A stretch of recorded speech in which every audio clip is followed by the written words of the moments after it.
Combination ए है, B है, सी है, डी है और ई है। और देखो बच्चों, एक हमें दिया गया है एक प्रोडक्ट एयरप्लेन और एक प्रोडक्ट कार्स, राइट। और हमें इससे प्रोडक्शन पॉसिबल कर्व क्रिएट करना है, राइट बच्चों।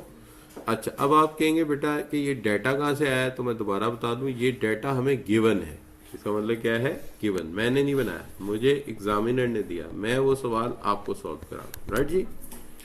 अच्छा, अब देखो मैंने क्या किया कि ये जो x पे एयरप्लेन रखने हैं उसने खुद ही बता दिया, x पे एयरप्लेन रखो, y पे कार्स रखो। हमने रख दी एक पे कार, एक पे क्या रख दिए, शाबाश, एयरप्लेन। ठीक है जी। पहला कॉम्बिनेशन है उसका 0 और 20, तो मैंने ये देखो 0 और 20 कॉम्बिनेशन ए क्रिएट कर दिया एक्स एंड वाई कोऑर्डिनेट की लॉजिक से। दूसरा कॉम्बिनेशन क्या है बच्चों, 1 एंड 19, तो मैं यहां से बेटा 19 को खींचता हूं इधर, ये देखो सही है, अंदाजा कर लिया ना कि यहाँ 19 आता है। और इधर से ये 1 वाली लाइन जो है इसको हम ऊपर ले जाएंगे, राइट बच्चों। लेट्स से ये हमारी ये जो लाइन है जा रही है जी, और ये बच्चों बन गया हमारा पॉइंट। इस पॉइंट का नाम क्या रख दें, उसने खुद ही बताया हुआ है कि बी कॉम्बिनेशन है ये। सी कॉम्बिनेशन इसका जो है वो है क्या बच्चों, शाबाश, 2 एंड 16। तो यहाँ पे बच्चों ये 2 ऊपर ले जाते हैं और ये 16 तकरीबन यहाँ आता होगा है भाई। एहतियातन यहाँ 19 लिख भी देते हैं और यहाँ 16 लिख भी देते हैं, ऐसा ना हो कि बच्चे भूल जाएं। तो हम यहाँ से एक 2 से लाइन बढ़ाते हैं, ये आ गई बच्चों 2 से लाइन, ये क्या बन गया, सी। एक कॉम्बिनेशन हो रहा है, कौन से वाला, डी, 3 और 10, बस यही है। अगला जो है वो तो वैसे ही वो एक्स एक्सिस पे आ जाएगा। एक्स एक्सिस पे क्यों आ जाएगा, शाबाश, ये आ गया बच्चों, बात समझ आती है। ये पॉइंट हो गया डी। अब अगला पॉइंट जो है ना वो है 4 हो एक्स पे प्रोडक्ट, एक्स प्रोडक्ट के कितने 4 और वाई प्रोडक्ट का 0, यानी कि कार कोई नहीं है, जहाज 4 है, तो ये 4 जहाज हो गए और ये 0 आ गया, तो ये ई यहीं आ जाएगा, राइट। अब मैं इन सारे पॉइंट्स को आपस में मिलाऊंगा तो क्या बन जाएगा, कर्व बन जाएगा। उसको मैं कहूंगा ये है मेरा प्रोडक्शन पॉसिबल कर्व। ये देखो बच्चों, ठीक है। तो इसको मैं आ जाए बेटा, आ जाए, इसको हम कहेंगे पी पी एफ या पी पी सी। पीपीसी को होगा तो प्रोडक्शन पॉसिबल कर्व कह रहे हो, और पीपीएफ कह रहे हो तो प्रोडक्शन पॉसिबल फ्रंट एयर कह रहे हैं, राइट जी। कोई चीज मुश्किल बच्चों। अच्छा, अब वो कहता है कि जितने भी कॉम्बिनेशन इस लाइन के ऊपर है, जितने भी कॉम्बिनेशन इस लाइन के ऊपर है, जितने कॉम्बिनेशन इस लाइन के ऊपर है, all combinations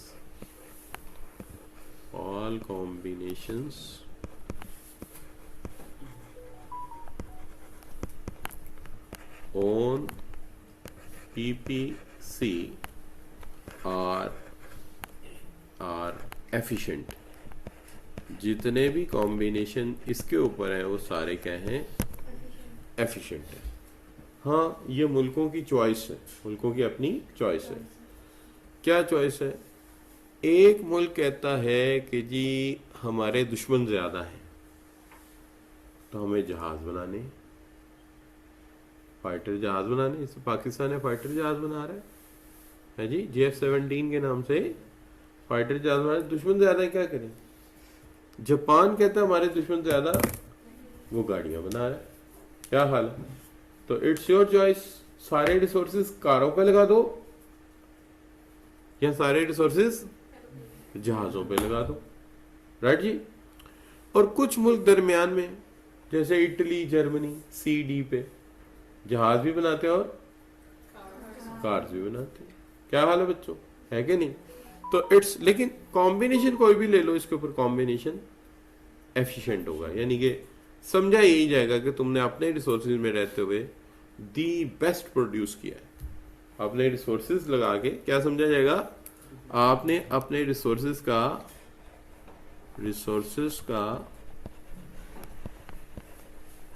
the best use किया है। आपने अपने रिसोर्सेज का दी बेस्ट यूज किया, राइट जी।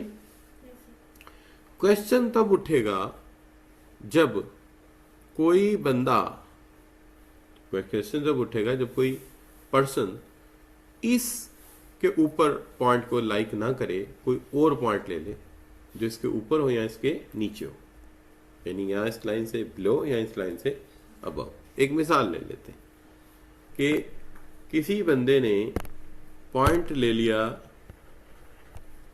जी, तो ये कर्व से कहाँ है, नीचे है, तो कहा जाएगा कि पॉइंट जी जो है वो इनएफिशिएंट है।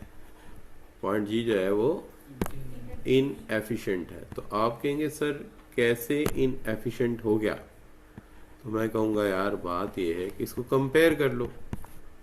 तुमने रिसोर्सेज उतने ही लगाए हैं, यानी रिसोर्सेज सारे जोक दिए, रिसोर्सेज सारे जोक दिए और पॉइंट ले लिया है जी। तो पॉइंट जी को अगर मैं कंपेयर करूं किससे, सी से, पहली बात तो यह है कि कोई भी पॉइंट नीचे होगा तो सेटिस्फेक्शन भी कम हो जाएगी, यानी नीचे वाला पॉइंट नीचे है तो आउटपुट भी तो कम देगा ना। ऊपर होता तो आउटपुट, पहले तो लॉजिक यही है कि जितना नीचे होगा उतनी आउटपुट और जितना ऊपर होगा ज्यादा होगी। तो नीचे होना ही उसकी आउटपुट कम जाहिर कर रहा है, निचले लेवल का बंदा है, निचले लेवल का पॉइंट है। तो जब मैं कंपेयर करता हूं, अगर फर्ज करो रिसोर्सेज सारे लगाए सी को, जी को सी से, सी पॉइंट से, तो यहां से यहां तक जो मेरे नजदीक है उसने 6 गाड़ियां गवा दी, 6 गाड़ियां गवा दी, क्योंकि सी पे गाड़ियां थी 16, ठीक है ना, सी पे गाड़ियां थी 16 कार्स थी, और जी पे गाड़ियां हैं 10। ऐसे ही है, जी पे गाड़ियां कितनी हैं 10, ये देखें ना, इधर से ये देखें, ये देखें 10 कार्स, और सी पे कितनी थी 16, 6 गाड़ियां गवा दी। या तो आपने ये नुकसान कर लिया, या दूसरा कंपैरिजन हो सकता है जी को डी से कंपेयर कर देता हूं, जी को कंपेयर कर देता हूं किससे, डी से। इस सूरत में भी यही साबित होगा कि इंफीरियर है। क्यों, कि डी पे है 3 जहाज। क्या हाल है बच्चों, डी पे कितने एयरप्लेन है 3, और जी पे कितने 2। तो यहां तो तुमने एक जहाज गवा दिया, रिसोर्सेज उतने लगाए, यहां तो एक जहाज कम कर दिया, या 6 गाड़ियां। दोनों सूरतों में तुमने ऑप्शन ध्यान से नहीं लिया, राइट बच्चों। तो बाज लोग अपनी मारते हैं और ऑप्शन गलत ले लेते हैं। अब हमारे पड़ोस में एक बच्चा है, तो उसके घर वाले उसे समझाने लगे कि बेटा ये चीज घर मत लाओ, इसमें कई मसाइल हैं। क्या मसाइल है, एक तो तुम इसका खर्चा नहीं उठा सकते, इसके खर्चे बड़े। वो कह नहीं, मैं तो मॉडर्न ही लूंगा, खर्चे ज्यादा, दूसरे उसके नखरे, ठीक है, और तीसरे उसके मैकेनिक नहीं मिल रहे हैं। तो CD70 छोड़ के सुजुकी हायाबुसा लेके आ गए, हाई स्पीड वाली। तो घर है तुम्हारा, इसके खर्चे तो नहीं उठा सकता, अब ले आया खड़ी, पुर्जे नहीं मिल रहे, पुर्जे नहीं मिल रहे। मुझे बताया अंकल आप ले लेंगे, बड़ी अच्छी बाइक है, आपको तो हाई स्पीड बाइक का शौक है। मैं मेरी बीवी 125 नहीं लेके देती तो मुझे हायाबुसा ले देगी, और तो कहते कट्टे ही इतनी गंदी मारता है। नहीं बच्चों, वो तो CD70 पता नहीं कैसे चलाने देती है, नमाज पे पढ़ने जाता हूँ तो चलाने देती है। मैं कहा जा यार, कहा 11-12 लाख की दे रहा है, तो मुझे पता चलती चलती कोई नहीं, सादगी में ही मजा। क्या हाल है बच्चों, CD70 जिंदाबाद। अच्छा बच्चों, सो एनीवे, तो माँ बाप की बात माननी चाहिए, ऐसी चीजें घर में नहीं लानी चाहिए जो आप अफोर्ड ना कर सको कल को और मुसीबत में फंसे हो, है भाई। अच्छा, तो अब बात क्या है कि जी इज इनएफिशिएंट। क्यों? कि अगर मैं कंपेयर करता हूं जी को सी से, तो 10 का मुकाबला 16, यानी 16 गाड़ियां मिलती, आप 10 ले आए हो, है जी। और जब मैं कंपेयर करता हूं डी से, तो तुमने क्या जुल्म किया अपने साथ, 3 जहाज मिल सकते थे, 1 जहाज को आए हैं, ऊंटों में से भेड़ लेके आ गए। ये है अकलमंद लोग। लिहाजा ये जी जो है ये इनएफिशिएंट है, मानते हैं आप लोग। इसलिए निचला पॉइंट कोई इस काबिल नहीं है जिसको हम हासिल करें। राइट? मुश्किल बात तो नहीं कर रहा कोई, सब बच्चों को समझ आई बात। लेकिन इसके ऊपर एक पॉइंट बना देते हैं, एच पॉइंट बेशक ज्यादा जहाज भी रखता है, ज्यादा गाड़ियां भी रखता है, क्या ख्याल है? लेकिन मसला ये है कि एच इज नॉट अफोर्डेबल। हमारे पास इतने रिसोर्सेज ही नहीं है। अगर अफोर्डेबल होता तो हमारी प्रोडक्शन पॉसिबल लाइन पे होता। बेशक ज्यादा आउटपुट शो कर रहा है, लेकिन नॉट अफोर्डेबल। ये हमारे लिए अफोर्डेबल नहीं है। क्या हाल है बच्चों, मानते हैं इस बात को आप कि पहली बात भी गई? समझ आ रही बात की? पक्की बात है। अच्छा बच्चों, तो ये हमारे लिए अफोर्डेबल ही नहीं है। तो ये हो गया बच्चों प्रोडक्शन पॉसिबल कब। थोड़ा सेव कर लेते हैं इसको, ऐसा ना हो कि हम भूल जाए, है भाई, ताकि ये हमारे पास रहे। अब इस प्रोडक्शन पॉसिबल कर्व को अगर हम जहन में रखें, तो इसमें जरा हम देखें उसने क्या लिखा है, हमारे राइटर ने। तो राइटर लिखता है कि जो प्रोडक्शन पॉसिबल कर्व है, वो प्रोडक्शन पॉसिबल कर्व जो है वो बास्केट्स को शो करता है। इसका मतलब है इसमें ए, बी, सी, डी और ई पॉइंट्स नहीं थे, या पॉइंट्स थे लेकिन उसको क्या बोल रहा है, these are baskets. A basket ले लो, बी बास्केट ले लो, सी बास्केट ले लो, डी बास्केट ले लो, ई बास्केट ले लो। तो of goods which can be produced when all scarce resources of economy are employed। क्या मतलब? all scarce resources are employed। इसका मतलब है यहां पे इकोनॉमी के फुल रिसोर्सेज यूज किए गए। ठीक है, फुल रिसोर्सेज यानी इकोनॉमी को फुल एफिशिएंसी तक लेके जाया गया। सारी बिजली इस्तेमाल की, सारा पानी लगा दिया, सारी जमीनें जेरे काश ले आए, तब जाके इनमें से कोई कॉम्बिनेशन हमें मिला। तो हमने इकोनॉमी की क्या इस्तेमाल कर दी, फुल कैपेसिटी। फुल कैपेसिटी, ठीक है, फुल कैपेसिटी, फुल एम्प्लॉयमेंट, यानी रिसोर्सेज को फुल एम्प्लॉय किया जिस हद तक कर सकते थे आप लोग, फुल एम्प्लॉयमेंट। राइट बच्चों? राइट जी। फिर पढ़ लो, production possible frontier demonstrate those basket of goods which can be produced when all scarce resources of economy are employed efficiently, means fully employed। बच्चों लेट मत आया करो क्लास में, जिसने भी कराया। आप देखें आपका टीचर कितना पंक्चुअल है और आप लोग कितने लेजी हैं। कितने बजे आया बच्चों, बताओ जरा आज इनको।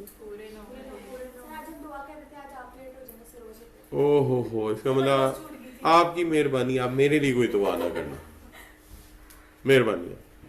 नहीं जी, जिनके दुआओं के ये हाल हैं, है भाई, तेरा तो मेरे वाला ही हाल है। अच्छा बच्चों, तो हम बात करें trade off. Trade off, to get something we must forgo something. यानी कहते हैं कौन कौन से कॉन्सेप्ट एक्सप्लेन करता है, कौन कौन से कॉन्सेप्ट एक्सप्लेन करता है। तो कहता है to get something we must forgo something, एक चीज लेनी है तो दूसरी तुम्हें छोड़नी पड़ेगी, राइट बच्चों। So as resources are limited, because तुम्हारे पास रिसोर्सेज लिमिटेड है, मतलब कॉम्बिनेशन ए लोगे तो बी नहीं मिलेगा, बी लोगे तो ए नहीं मिलेगा। इसका मतलब है यहां कुर्बानी है, यहाँ ए लोगे या बी लोगे या सी लोगे। तो उसने कहा to get something we must बेटी अपॉर्चुनिटी कॉस्ट, यानी ए लेता हूं तो बी नहीं मिलेगा, बी लेता हूं तो ए नहीं मिलेगा, यानी अपॉर्चुनिटी होगी ना, या वो छोड़ो या ये छोड़ो, तभी एक कॉम्बिनेशन मिलेगा तुम्हें। अच्छा बच्चों, so we get something we must forgo something because तुम्हारे रिसोर्सेज क्या है। To get more of guns state must compromise some of foods. हमारी एग्जांपल और है, इसकी एग्जांपल और, तो हम ये कह सकते हैं to get more of cars. तो क्या कर रहा है यार तू, एक मिनट, ये ना अक्सर हिल जाता है मेरा। असल में ना ये जो कंप्यूटर का काम है ना बच्चों, बुनियादी तौर पे ये आइडियल है उन लोगों के लिए जिनकी फिंगर टिप्स जो है ना वो बहुत पतली हो। तो हमारे लोगों के तो हाथ ही ऐसे जहाजी हैं, बड़े बड़े हाथ, तो वो कहीं ना कहीं टच हो जाता है स्क्रीन। अच्छा बच्चों, सो अब कहते हैं तो क्या करूं, यहां लिख दूं to get more of cars. अगर तुम्हें ज्यादा गाड़ियां लेनी है तो मस्ट कॉम्प्रोमाइज ऑफ एयरप्लेन। ऐसे होगा ना बच्चों, गाड़ियां ज्यादा लेनी तो फिर एयरप्लेन छोड़ने पड़ेंगे, और एयरप्लेन ज्यादा लेने तो गाड़ियां छोड़नी पड़ेंगी। अच्छा, चॉइसेस हैं, इसका मतलब इसके वो चॉइसेस हैं, तो ए बी सी डी क्या है, बास्केट्स है, और उसको यहां क्या कह रहा है, चॉइसेस। तो ये ड्यू टू लिमिटेड इनकम, यानी तुम्हारे कम इनकम की वजह से one should make choices on the basis of need and priority. हर इंसान को नीड और प्रायोरिटी की बुनियाद पे चॉइसेस को देखना पड़ेगा, राइट बच्चों। फिर इसने एक आपको कॉन्सेप्ट और समझाया, एफिशिएंट और inefficient. Efficient state maximum attainable efficiency states maximum attainable combination a society is achieving, while inefficiency term as underutilization of resources। इसका मतलब ये है कि जो A, B या C था वो क्या थे, एफिशिएंट, और जो G था वो क्या था, ठीक है, G क्या था, इनएफिशिएंट। G इनएफिशिएंट था। तो क्या ट्रेड ऑफ समझ आया आपको, ए लोगे बी नहीं मिलेगा, बी लोगे तो ए नहीं मिलेगा। तो जो एच होगा ना वो एफिशिएंट की लिस्ट में आएगा ना कि इनएफिशिएंट की लिस्ट में? नहीं, वो तो अबव द मार्क था ना, इसलिए उस पर हमने ये कहा वो तुम्हारी कैपेसिटी से बाहर है ना, ठीक है ना। वो तो ऐसे ही है जैसे ये बच्चा उठ के मैं तो फरारी खरीदूंगा। अच्छा यार बच्चा है, करने तो बात, क्या हाल, जो चीज रीच में ही नहीं वो कहां से खरीदे, नहीं बच्चों। अच्छा, तो अब एफिशिएंसी क्या है,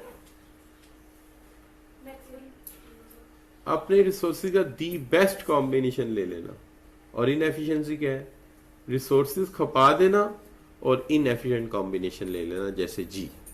बात समझ आती है। अच्छा, अब आगे कह देता है इंक्रीज इन अपॉर्चुनिटी कॉस्ट। अच्छा, ग्रोथ का कॉन्सेप्ट मैंने भी छोड़ा है और मैं चला गया कहां, अभी मैं बताता हूं, ग्रोथ पे बात करता हूं, लेकिन बात कर रहा हूं किस पे बच्चों, अपॉर्चुनिटी कॉस्ट। ये क्या चीज है इसको पहले समझ लेते हैं। अपॉर्चुनिटी कॉस्ट हम पढ़ चुके हैं, किसी को कुछ देकर कुछ लेना, कुछ देकर कुछ लेना, और यहां तो कह रहा है इंक्रीजिंग हो रही है अपॉर्चुनिटी कॉस्ट में। तो इसको समझते हैं पहले।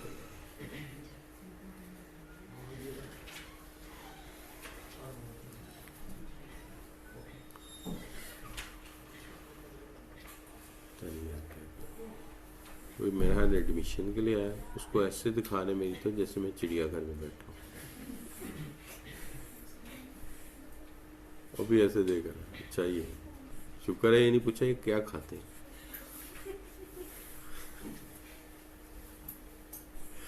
अच्छा बच्चों, जो बच्चे लेट आए हैं सॉरी, लेट मी, आपको मैं जरा थोड़ा मुखातिब कर रहा हूँ लेट आने वाले बच्चों को।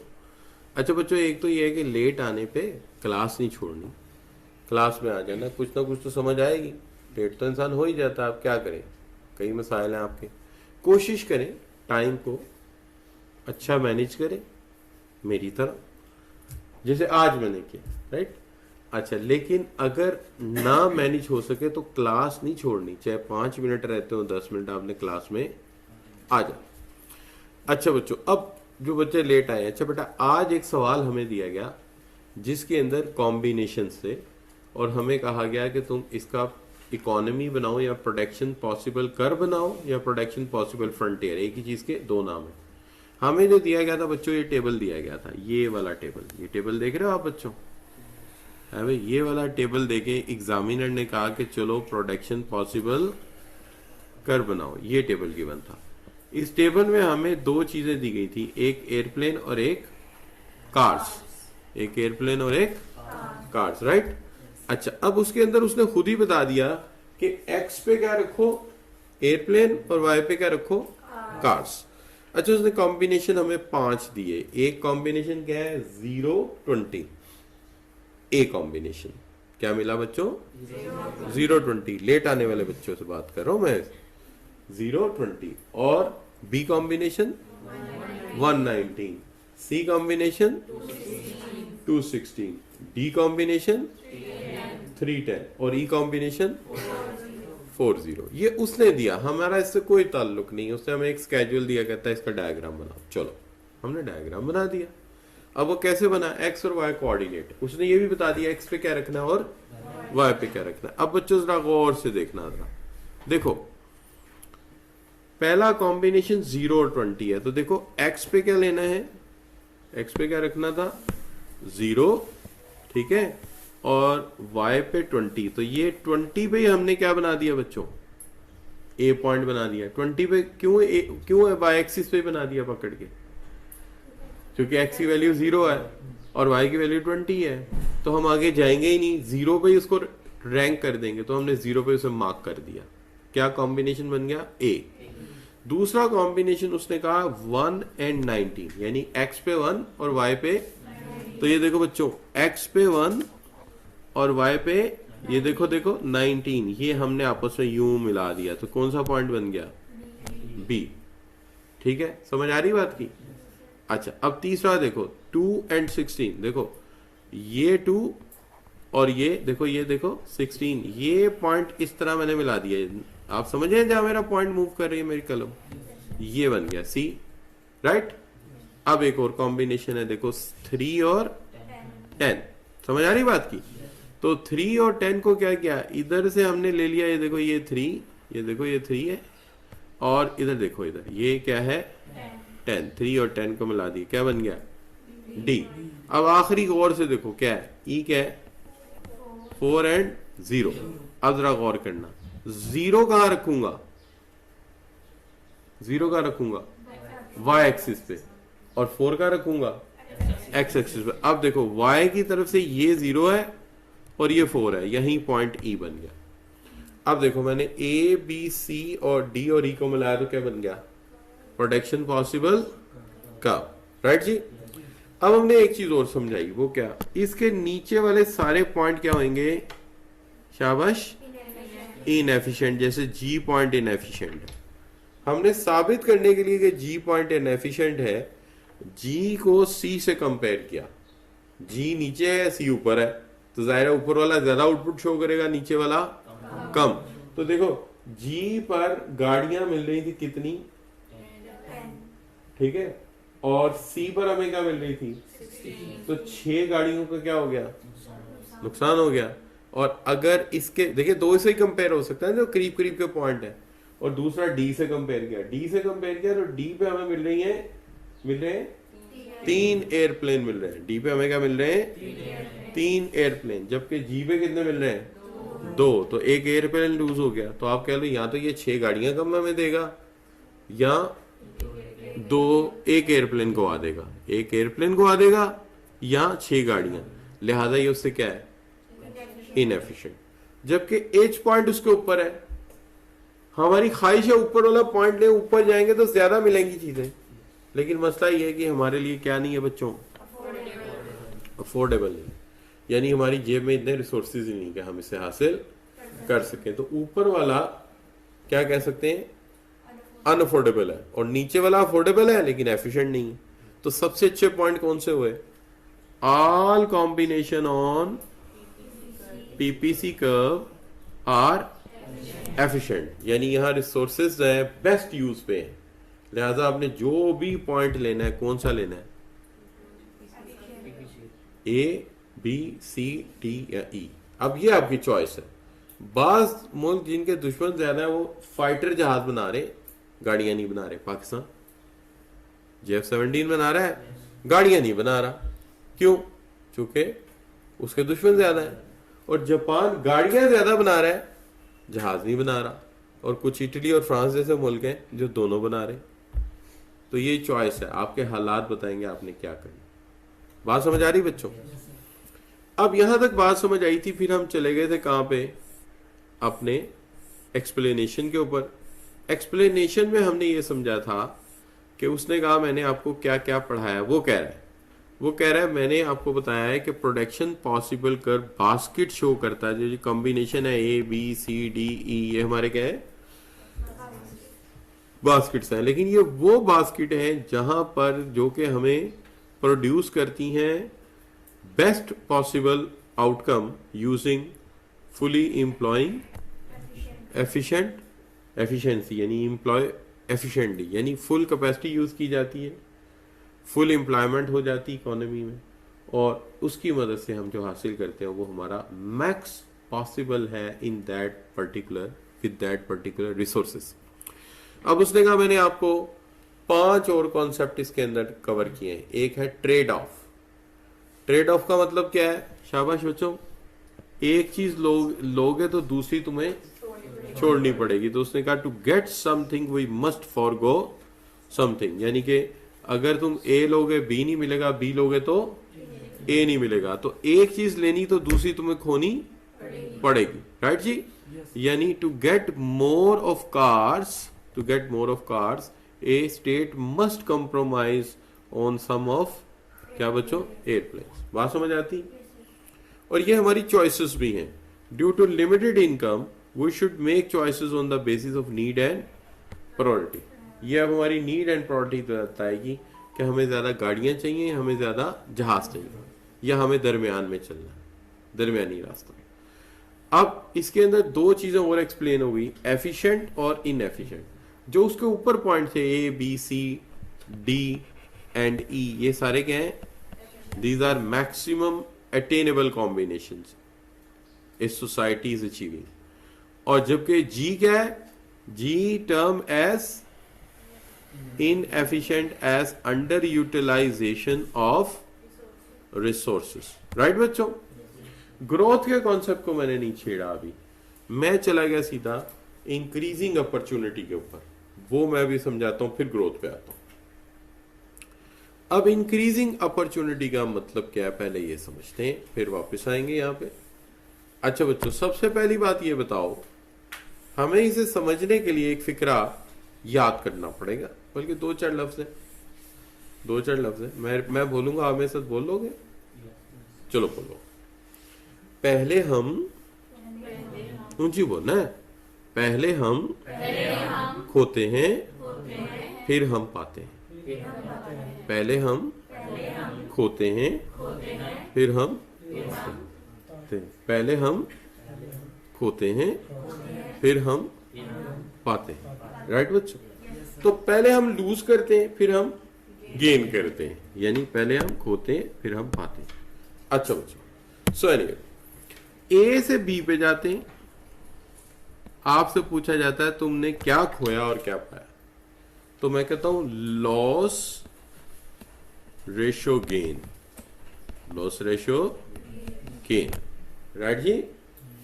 तो देखो क्या खोया क्या पाया भाई, एक एयरप्लेन दे दिया, नहीं एक गाड़ी दे दी, एक एयरप्लेन ले लिया। मुझे तो यही मतलब समझ आ रही ना, देखो 20 से 19 एक गाड़ी दे दी, एक जहाज ले लिया, 1:1, एक खोया एक पाया, राइट।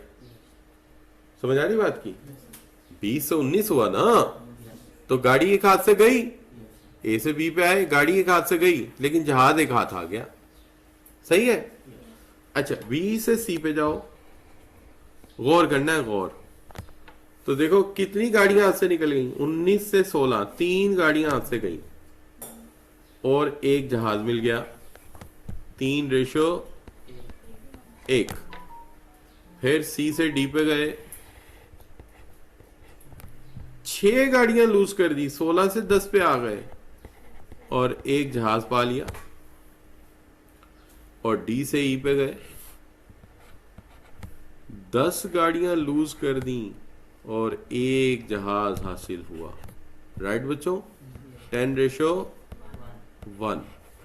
इसका मतलब यह है कि जब भी कोई बंदा ए से बी पे जाएगा, बी से सी पे जाएगा, सी से डी पे जाएगा और डी से ई पे जाएगा, हर दफा अपॉर्चुनिटी कॉस्ट पहले से ज्यादा हो जाएगी। पहले 1-1, फिर 3-1, फिर 6-1 और फिर 10-1, यानी अपॉर्चुनिटी कॉस्ट बढ़ रही। अपॉर्चुनिटी कॉस्ट ये होती है ना, कुछ दे के कुछ पाना। अब देना ज्यादा पड़ रहा है और मिल एक ही जहाज रहा है, देना ज्यादा पड़ रहा है, मिल एक ही जहाज रहा है, तो अपॉर्चुनिटी कॉस्ट क्या हुई बच्चों, अपॉर्चुनिटी कॉस्ट जो है वो बढ़ रही है। यानी खो हम ज्यादा रहे, होते हम ज्यादा हैं और पाते हम कम है, सही बच्चों, ऐसा ही है। तो सवाल अभी ये ज़हन में आएगा कि ऐसा क्यों है। पहली वजह तो ये डाटा ही उसने ऐसा दिया, मैं क्या करूं, आपके सामने डाटा गिवन था ना, एक तो वजह ये है। लेकिन दूसरी वजह कि इसकी कोई मंतक हो सकती है, लॉजिक हो सकती है। हाँ यार लॉजिक हो सकती है। क्या लॉजिक हो सकती है? लॉजिक ये हो सकती है कि जब मैं रिसोर्सेज गाड़ियों की फैक्ट्री से बंदे भेज रहा था जहाजों की फैक्ट्री में, तो उनको तो गाड़ियां बनानी आती थी, आपने किधर लगा दिया, गाड़ी बनाने वाला जहाज बनाएगा तो जाहिर है ज्यादा बंदे मिलके कम गाड़ी जहाज बनाएंगे, यही होगा, क्योंकि वो एक्सपर्ट किसका है, लगा किधर रहे हो, तो वो उसका स्पेशलिस्ट ही नहीं है, लिहाजा उसकी एफिशिएंसी वहां पे क्या होगी, कम होगी। तो एक सवाल ज़हन में आता है, जब पहले ही फिर क्यों पूरी बननी थी। तो जाहिर बात है जब बैट्समैन आउट हो जाते तो हम टेल एंडर तो नहीं भेजते, पहले ऑलराउंडर भेजते। हाँ बैट्समैन आउट होते ना, हम किसको भेजते, जाओ जी जनाब फास्ट बॉलर सब जाओ गेंद खा लो जाके,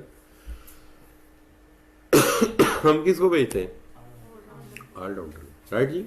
और वो ऑलराउंडर क्या करता है, वो दोनों तरफ से काम जानता होता है, फिर जरा छोटा ऑलराउंडर जाता है और फिर बाद में इसलिए ज्यादा मजदूर उधर से इधर भेजोगे तो वो एक्सपर्ट उसके इधर आएंगे, एफिशिएंसी कम हो जाएगी, राइट बच्चों। इस चीज को उसने क्या कहा अपनी तफसील में, इस चीज को उसने कहा कि जब तुम अल्टरनेट करोगे, एक चीज एक कॉम्बिनेशन देके दूसरा लोगे तो अपॉर्चुनिटी कॉस्ट में इजाफा होगा, राइट बच्चों। इस चीज को तो जरा पढ़ लें उसको जाके, ये देख लिया आपने, सेव कर देते इसको फिर ये। अच्छा अब हम जरा अपॉर्चुनिटी कॉस्ट को जाके पढ़ के आते हैं, ऊपर से देखते हैं कि वहां इसने हमें क्या पढ़ा है। देखिए कहता है law of diminishing return increases the opportunity cost by continuous switching of resources to some other. Diminishing का मतलब होता है खोते जाना, यानी लूज करते जाना। अगर आप लूज करते जा रहे हो तो डिमिनिश कर रहे हो ना, तो कहता है लॉ ऑफ डिमिनिशिंग रिटर्न्स, यानी रिटर्न जो मिल रहा है वो डिमिनिश है। रिटर्न का मतलब क्या है, देखो ना, 1 देकर 1 मिला रिटर्न, 3 देके 1 मिला, 6 दे के 1 मिला तो रिटर्न कम मिल रहा है ना, डिमिनिश हो रहा है रिटर्न हमारा। जो हमें रिटर्न आ रहा है वो दे के वो जो वापस आ रहा है वो क्या है, कम है। तो इसका मतलब है जो हम प्रोसेस कर रहे हैं उसमें दे ज्यादा रहे और ले कम रहे, इसलिए उसने कहा कि यहाँ law of diminishing returns increase हो जाता है opportunity cost by combination of switching resources to some other uses, right. Opportunity cost का यहाँ फार्मूला लिखा है, ये फार्मूला मैथमेटिक्स के बच्चे बड़ी आसानी से समझ लेंगे, बाकी भी समझ ही लेंगे, ऐसी कौन सी बात है। क्यों बच्चों, क्या हाल, ठीक है ना भाई। एक पॉइंट को y1 कह दो, एक को y2 कह दो, दूसरी तरफ उधर के x1 को x2 कह दो, तो उसको उसमें से माइनस करोगे तो अल्टीमेटली कॉम्बिनेशन निकल आएगा। जैसे पिछला अगला नया 6 है, पिछले वाला क्या था, 3 कॉम्बिनेशन था, है ना। क्या हाल है बच्चों। और नीचे 1 माइनस यानी सॉरी जहां जहां पे देखना जरा, जहां पे 6 नहीं ऐसे नहीं, ठहरो एक मिनट, जरा देख के बात करते हैं। एक कॉम्बिनेशन ऐसा है जहां पर 16 गाड़ियां हैं और फिर हो गई 10, अगले पॉइंट पे क्या हो गई, 16 थी, अगले पॉइंट पे हो गई 10, एक पॉइंट से दूसरे पे मैं गया हूं ना। और दूसरी तरफ 3 माइनस 2 तो क्या बना बच्चों, 6 मिले, क्या 6 लूज किए और 1 गेन किया, ठीक है। ऊपर लॉस है और नीचे गेन है, बात समझ आती है। क्या हाल है बच्चों, देखिए एक पॉइंट से दूसरे पे गया तो 16 गाड़ियां थी, है ना, 16 गाड़ियां थी और 2 जहाज थे, ऐसा ही था मेरे ख्याल में 2, और फिर 10 गाड़ियों पे 3 जहाज थे, ऐसा ही है। तो मैं इसको ट्रीट करता हूं तो मेरा आंसर आता है -6/1, यानी I have lose 6 cars and gain 1। तो मैंने इसको रेशो में लिखा है, उन्होंने मैथमेटिकली ओवर लिख दिया, कोई फर्क नहीं है। अगर आप इसको नहीं भी करोगे तो कोई मसला नहीं है। तो या कर समझना, यूं समझ लो एक कॉम्बिनेशन 16 और 2 का है और एक 10 और 3 का है, तो दोनों कॉम्बिनेशन को ट्रीट कर लो तब भी वो आ जाएगा 6/1, सही है। तो इस तरह है। अब बच्चों आ जाते हैं किस तरफ, ग्रोथ की तरफ आ जाते हैं। ग्रोथ को भी समझ लेते हैं, अजम्पशन उसने बाद में लिखी है तो फिर बाद में पढ़ा देता हूं आपको। अब ग्रोथ ये है कि फर्ज करो कि नहीं, पहले प्रॉपर्टीज पढ़ लो। प्रॉपर्टीज क्या है बच्चों, ग्रोथ यहां आ रही है ना, ये देखो ग्रोथ का पॉइंट यहां पे और प्रॉपर्टीज का पहले है, तो प्रॉपर्टीज पहले पढ़ लेते हैं फिर ग्रोथ कर लेंगे। कहता है ये डाउनवर्ड स्लोपिंग है। क्या है, उसकी वजह यह है कि trade off between 2 goods due to constraint of input resources. कहता है कि ट्रेड ऑफ की वजह यह है कि 2 चीजों में आपके रिसोर्सेज हैं उनमें स्कैर्सिटी है, इसलिए जब भी एक चीज बढ़ाओगे दूसरी कम हो जाएगी। रिपीट करता हूं, trade off between 2 goods due to constraint of input. उसकी वजह यह है कि जब तुम देखो, इसी को कहते हैं ना डाउन स्लोपिंग, डाउन स्लोपिंग इसी लाइन को कहेंगे ना, ठीक है। तो ये देखो डाउन स्लोपिंग लाइन की एक प्रॉब्लम ये होती है कि जब भी तुम x को बढ़ाओगे y कम हो जाएगा।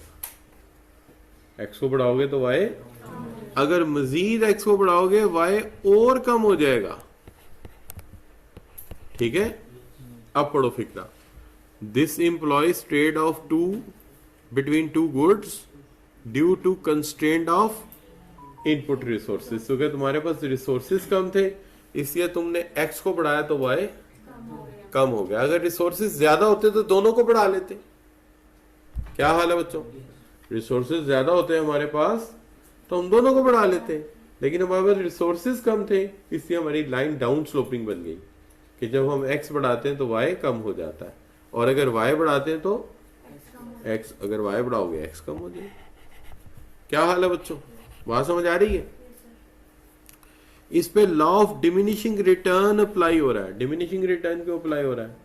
क्योंकि देखो तुमने लूज किया एक और गेन किया एक, और फिर आगे चलो लूज किए 3 और गेन किया, और फिर आगे चलो 6 लूज किए और एक, फिर 10 लूज किए और एक। बताओ रिटर्न बढ़ रहा है कम हो रहा है? कम होने को डिमिनिश भी कह सकते हैं, डिक्रीज भी कह सकते हैं, राइट जी? तो रिटर्न कम हो रहा है। बात समझ आती है? आगे आगे some resources are compatible for some goods by switching resources from compatible goods to non compatible more of one product has forgone, यानी देना ज्यादा पड़ेगा to get little of the other. बताओ ये कौन सी बात है मैंने आपको बताई हुई है? एक चीज को अप्लाई करेंगे और दूसरे में छोड़नी पड़ेगी। लेकिन मैं इससे पहले इसका हवाला दे चुका हूं। कंपैटिबल का मतलब क्या है? वो कंपैटिबल है यानी एक्सपर्ट है गाड़ियों के, तो किसके साथ कंपैटिबल है? गाड़ियों के साथ। और मूव किधर कर रहे हो? एयरप्लेन की तरफ। तो दोबारा पढ़ो, some resources are compatible for cars. Good की जगह क्या कर दिया? Car. Some resources are compatible for cars but not compatible with airplanes. ठीक है, अब पढ़ो, some resources are not compatible for some goods, यानी जहाज। And by switching resources from compatible goods यानी कार्स टू नॉन कंपैटिबल मतलब जहाज, more of one product has forgo to get little of other. तो इस तरह तुम ज्यादा देके तुम्हें थोड़ा मिलेगा, राइट बच्चों? देना ज्यादा पड़ेगा, मिलेगा कम, राइट जी?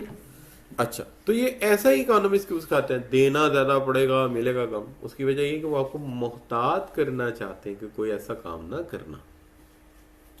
ठीक है बच्चों, बात समझ आती है? अब आ जाओ ग्रोथ की तरफ। देखो 3 काम हो जाए तो ये कर्व आगे भी जा सकता है, जैसे ये कर्व आगे चला गया। कैसे 3 काम कौन से हो जाए तो ये आगे चला जाएगा? ठीक है जी, पहली बात ये है कि आप लोगों की स्किल्स में इजाफा कर दें, यानी लोगों को एजुकेट कर दें और ट्रेंड कर दें। अपने लोगों को क्या करें? एजुकेट करें और ट्रेंड कर दें। तो नतीजा ये निकलेगा कि आपकी ये लाइन आगे चली जाएगी। मतलब जो डॉक्टर है उनको स्पेशलिस्ट बना दे, जो अकाउंटेंट है उनको चार्टर्ड अकाउंटेंट बना दे, जो प्रोफेसर है उनको पीएचडी करा दे।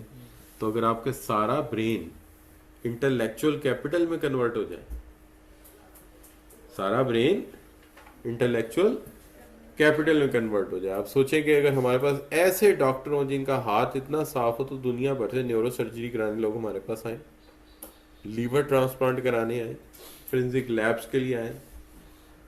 ठीक है, तो हमारे तो इधर पैसा इकट्ठा हो जाएगा। क्या हाल है बच्चों?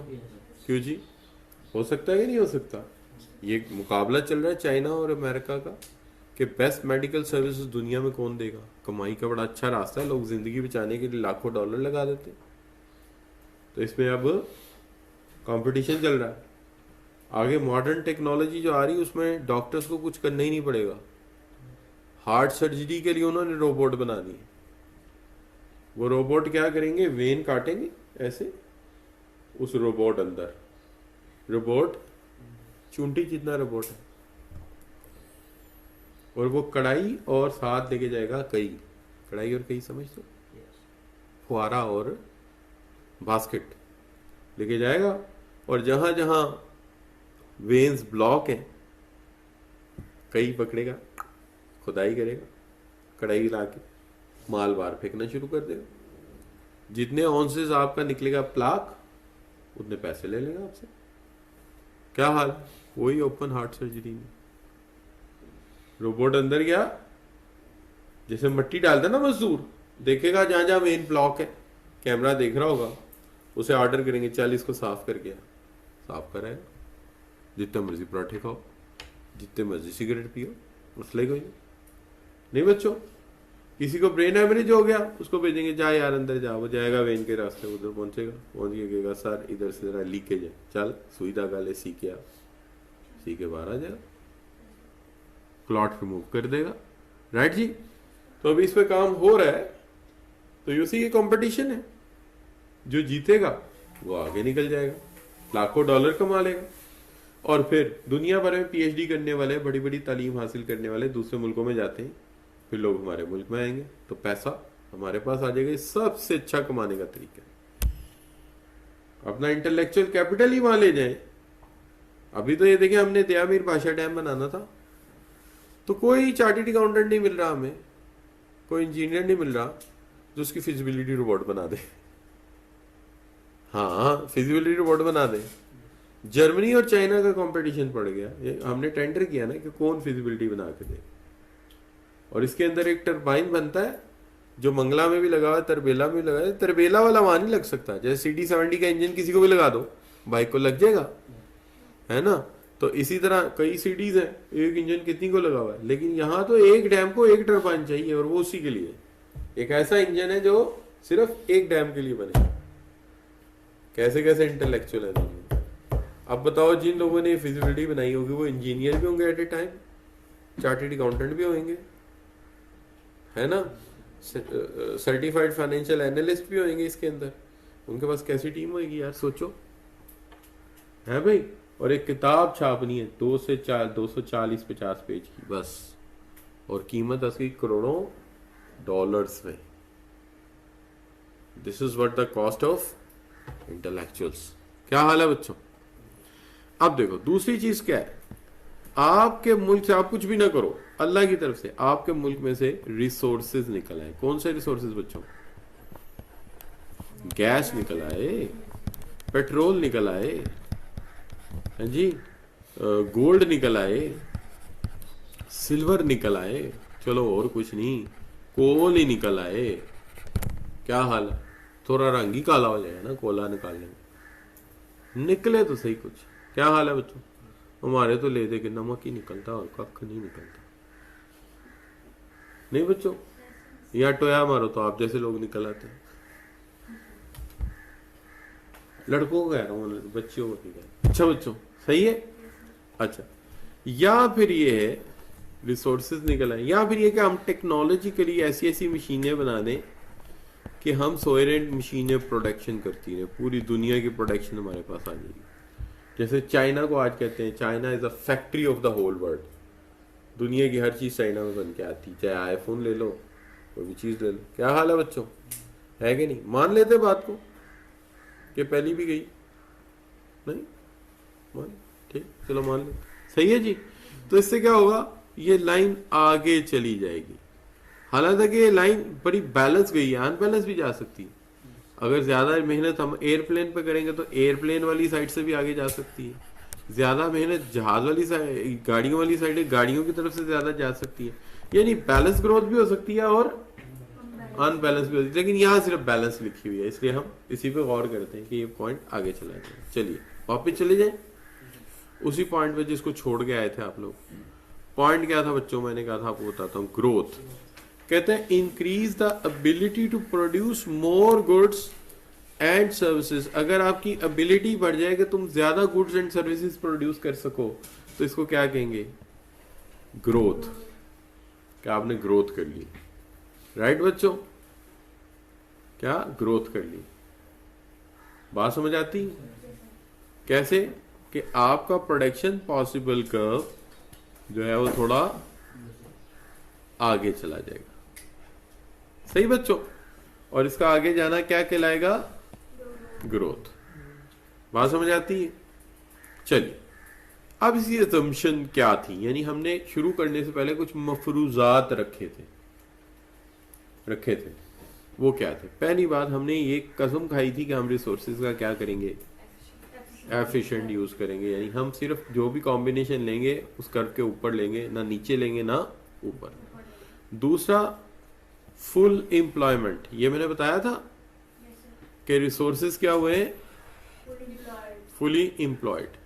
अच्छा, इनपुट रिसोर्सेज आर फिक्स्ड। क्या मतलब, हमारे पास इस बहस के दौरान जो रिसोर्सेज हैं, बिजली, पानी, जमीनें, सब क्या है, फिक्स्ड है। ठीक है जी। तो हमारे पास इकोनॉमिक रिसोर्सेज जो है, इनपुट रिसोर्सेज जो है वो फिक्स है। दूसरी बात, ये जो मॉडल है कौन सा मॉडल है बच्चों, two goods model. Two goods model का मतलब क्या है, एक कार्स थी और हाँ दो ही चीजें, एक कार्स है और एक एयरप्लेन्स, राइट बच्चों। कांस्टेंट स्टेट ऑफ टेक्नोलॉजी, देखिए जो ग्रोथ वाली बात है ना वो उससे बाहर जाके की है मॉडल से। पूरा मॉडल पढ़ाने के बाद ग्रोथ की बात की है मैंने, लेकिन जो मॉडल पढ़ाया था मैंने पहला मॉडल, वहां पे क्या थी, technology, constant state of technology. जबकि वो जो ग्रोथ वाला है ना वो बाद में डिस्कस हुआ है, इसलिए मैं एंड पे जाके उस पर बात की है। लेकिन जो पहला मॉडल मैंने पढ़ाया जिसके अंदर मैंने पीपीसी पढ़ाया, पीपीएफ, उसके अंदर टेक्नोलॉजी क्या थी, कांस्टेंट थी। कोई टेक्नोलॉजिकल इनोवेशन नहीं हुई, कोई नई मशीनें ईजाद नहीं हुई, राइट जी। तो आज हमने अपनी पहली मुईशत बनाई है और आज हमने अपनी जिंदगी का पहला डायग्राम भी बनाया इकोनॉमिक्स में। और आपको समझ आई कितना लॉजिकल सब्जेक्ट है। जरा सा डायग्राम दाएं बाएं हुआ तो बंदा गया, मुईशत गई सारी, राइट बच्चों। इसलिए मुईशत का काम बहुत केयर का काम है, नहीं बच्चों। यहां तक बात समझ आ रही है? चलो बात को समझ लेते हैं और बात को अंडरस्टैंड कर लेते हैं जितनी को हमसे हो सकी, राइट जी। चलो बात फिनिश कर दें फिर। चलो ये डन हो गया जी, प्रोडक्शन पॉसिबल कर्व आपका डन हो गया। अब यहां पे हम शुरू कर देते हैं एक काम, और वो है समझना कि ये एक इकोनॉमी थी, लेकिन रिसोर्सेज के इस्तेमाल का फैसला आम तौर पे डिफरेंट इकोनॉमिक सिस्टम्स में डिफरेंट होता है। क्या कहूंगा, रिसोर्सेज के इस्तेमाल का फैसला डिफरेंट इकोनॉमिक सिस्टम में डिफरेंट होता है। यानी ए लेंगे, बी लेंगे, सी लेंगे या डी लेंगे, ये फैसला आमतौर पे कौन करता है, इकोनॉमिक सिस्टम्स। और इकोनॉमिक सिस्टम्स जो होते हैं वो फैसला अपने नेचर के मुताबिक करते हैं। कल क्लास होनी है आप लोगों की, सैटरडे ऑन है अभी आप लोग। आमतौर पे नई क्लास का सैटरडे ऑफ होता है,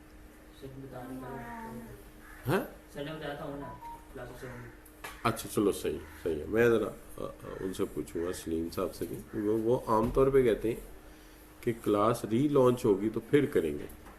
अच्छा बच्चों, अब इकोनॉमिक सिस्टम जो है ना बने हैं फैसला करने के लिए कि ए होगा, बी होगा, सी होगा या डी होगा।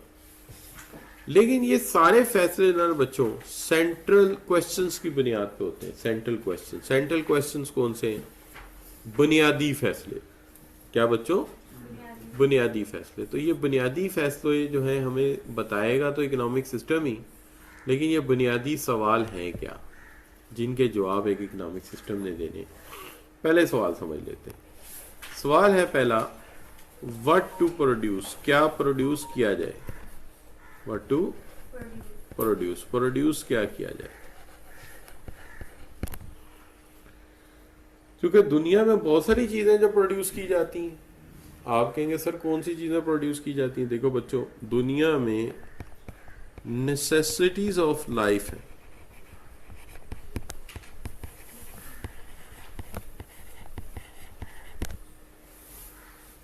और लग्जरीज भी हैं।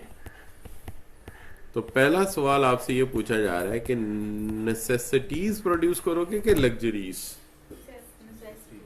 तो ये जवाब किसने देना है, इकोनॉमिक सिस्टम ने। तो आप बीच में क्यों बोल रहे हो।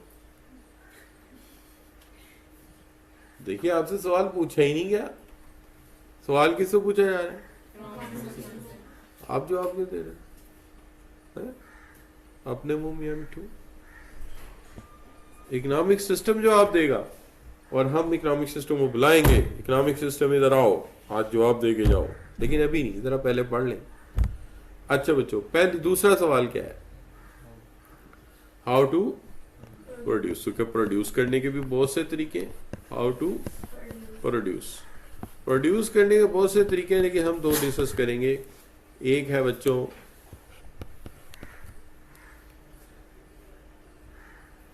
Labour intensive, labour intensive. Labour intensive में क्या होता है बच्चों? ज्यादा मजदूर, ज्यादा और कम मशीनें। लेबर इंटेंसिव, ज्यादा मजदूर कम मशीनें। दूसरा तरीका है बच्चों, ज्यादा मशीनें कम मजदूर। तो जिन मुल्कों में आबादी कम हुई उन्होंने क्या किया? उन्होंने ज्यादा मशीनें लगाई हैं। मजदूर तो उनके पास है ही कम, चूंकि उनकी आबादी कम है। क्या हाल है बच्चों? और दूसरे मुल्क ऐसे जहां मजदूर ज्यादा हैं, मशीनें कम है, उन्होंने क्या लगाई? Labour intensive. तो दूसरी वाली को क्या कहेंगे? एक लेबर इंटेंसिव हो गई, दूसरी वाली, मुझे पता था आप यही बोलेंगे, नहीं मशीन इंटेंसिव नहीं, कैपिटल इंटेंसिव। Capital intensive. अब मशीन को कैपिटल काउंट करते हैं ना, तो एक लेबर इंटेंसिव और एक, लेकिन फैसला कौन करेगा? इकोनॉमिक सिस्टम करेगा। तीसरा सवाल बच्चों क्या है? क्या सवाल है बच्चों? फॉर ह्यूम टू प्रोड्यूस, किसके लिए प्रोड्यूस किया जाए? तो बच्चों दुनिया में दो तरह के लोग हैं। एक हैं गरीब, मेरी तरह, पुअर पीपल, गरीब लोग, और एक हैं रिच लोग। तो किसके लिए प्रोड्यूस किया जाए? गरीबों के लिए या अमीरों के लिए? इसका जवाब भी कौन देगा? इकोनॉमिक सिस्टम जवाब देगा। तो तीन बड़े सवाल हैं। क्या बच्चों? सवालों का नेचर समझ आया? अभी हमने सवालों का जवाब नहीं बनाया, अभी तो हमने सवाल समझे कि सवाल है क्या। अब ये कहता है कि देखो, एक मुईशत एक साइकिल की तरह चलती है, सर्कल की तरह। सवालों की बात करता है, फिर कहता है मुईशत एक सर्कल की तरह चलती है। कैसे चलती है? देखिए, एक तरफ है फैक्ट्रीज। क्या है बच्चों? फैक्ट्रीज। उनको क्या कह दिया हमने? पंप्स। फैक्ट्रीज चल रही। और दूसरी तरफ है हमारे घर, हाउस होल्ड्स। सवाल ये है, हाउस होल्ड क्या देते हैं फैक्ट्रीज को, और फैक्ट्रीज के बदले में क्या देती हैं घरों को? घर देते हैं फैक्टर ऑफ प्रोडक्शन, यानी लैंड, लेबर, कैपिटल और एंटरप्रेन्योरशिप। भाई देखो ना, मजदूर घर से उठ के जाता है फैक्ट्री, ऐसे ही है। और एंटरप्रेन्योर भी अपने घर से आता है। वो कौन सा दरख्त की डाल पे रहता है, तो घर से उठ के कहाँ जाते हैं। और जिसने फैक्ट्री की जमीन किराए पे दी है वो भी अपने घर में रहता है। ऐसे ही बच्चों। और जो हमने कैपिटल फॉर्मेशन में क्या पढ़ा था, जो सेविंग होती है घरों में होती है, और फिर वहां से पैसा किधर जाता है? बैंकों में जाता है। तो फिर कैपिटल भी कौन प्रोवाइड कर रहा है? House hold. तो घरों से जाता है लैंड, लेबर, कैपिटल और वहां से क्या आती है इनकी? प्राइसेस।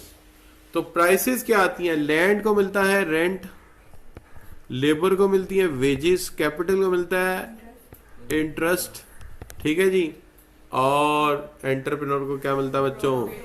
प्रॉफिट। प्रॉफिट को पाई से डिनोट करते हैं, ठीक है जी। तो रेंट किसको मिला? लैंड को। वेजेस और इंटरेस्ट और प्रॉफिट। तो इधर से लैंड, लेबर, कैपिटल और एंटरप्रेन्योरशिप गए, उधर से इनके मुआवजे आ गए, यानी ये उधर गए और पैसे कमा के घरों में ले आए, ठीक है। अब फैक्ट्रीज ने क्या किया कि लैंड, लेबर, कैपिटल, एंटरप्रेन्योरशिप लेके क्या बना दी? वो किसको दे दी? तो हाउस होल्ड कहेंगे हमें मुफ्त दो देंगे, वो कहेंगे तुमने हमें लैंड लेबर कैपिटल मुफ्त दिया था, नहीं दिया था, चलो पैसे निकालो। अब वो पैसे किस पे खर्च हो जाएंगे? इसका मतलब जो पैसा घरानों ने कमाया था लैंड लेबर कैपिटल एंटरप्रेन्योरशिप बन के, वो उन्होंने खर्च कर दिया किस पे? तो जो डॉटेड लाइन है वो हमारा ब्लड है इकोनॉमी का, पैसा सर्कुलेट कर रहा है। पैसा फैक्ट्रीज से जाता है घरों में, घरों से जाता है फैक्ट्रीज को, राइट? रिपीट कर रहा हूं, फैक्ट्री से पैसा घरों को जाता है, घरों से, राइट जी? जैसे खून सर्कुलेट करता है, तो खून जब चलता है जिस्म में तो ऑक्सीजन और फूड दे जाता है हर टिश्यू को, हर सेल को, ऐसे करता है, और फिर चला जाता है वापस दिल में, फिर दोबारा आता है,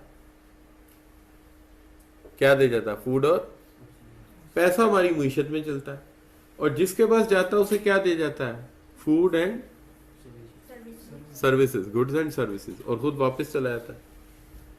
कैसे? पापा की सैलरी यकम को आती है, खत्म कब होती? बामुश्किल महीने के एंड तक खत्म हो जाती है। तो पैसा आया था ना, खुराक दे गया, कपड़ा दे गया, जरूरतें दे गया, और फिर चला गया, फिर आया अगले महीने, फिर दे के चला गया। तो ये हमारी इकोनॉमी में क्या, ये ब्लड है। जहां रुका, जिस सेल को नहीं गया वो सेल क्या होगा, और जिस जगह पैसा ना गया मुआशरे का वो हिस्सा क्या होगा? डैमेज हो जाएगा, तबाह हो जाएगा। कुरान में खुला लिखा है, कुरान में ऐसे लिखा है, ऐसा ना हो कि पैसा उमरा के गिर्द ही गर्दिश करता रहे। हालांकि कुरान को आए बड़ा अरसा हो गया, लेकिन उस जमाने में एक मईशत की या कैपिटल साइंस की इतनी बड़ी बात एग्जैक्ट वर्ड में लिखना कि ऐसा ना हो कि पैसा उमरा के गिर्द ही गर्दिश करता रहे, तो फिर उमरा तो तरक्की करेंगे लेकिन गुरबा खत्म हो जाएंगे, राइट जी? So this is what we called the circulation of money. ये सर्कुलेशन ऑफ मनी है, और ये उतनी ही इंपॉर्टेंट है इकोनॉमी में जितनी जिस्म के लिए खून की सर्कुलेशन, राइट बच्चों? तो आगे तो क्या आगे बच्चों? इकोनॉमिक सिस्टम्स, और इकोनॉमिक सिस्टम्स इन्होंने 3 लिखे हैं। कौन कौन से? कैपिटलिज्म, सोशलिज्म और मिक्स्ड इकोनॉमी। कैपिटलिज्म, सोशलिज्म और मिक्स्ड इकोनॉमी। मेरे ख्याल में हम इन तीनों को स्टार्ट करेंगे अगली क्लास में, डिपेंडिंग ऑन, अगर कल वर्किंग डे हुआ तो कल स्टार्ट कर देंगे, और अगर कल वर्किंग डे ना हुआ तो फिर मंडे को स्टार्ट करेंगे, राइट जी? तो वे थिंक ओवर इट कि हमें कब इसको स्टार्ट करना है, किस हिसाब से चलना है, ठीक है जी? तो देन नो इशू जी। हाँ जी बच्चों,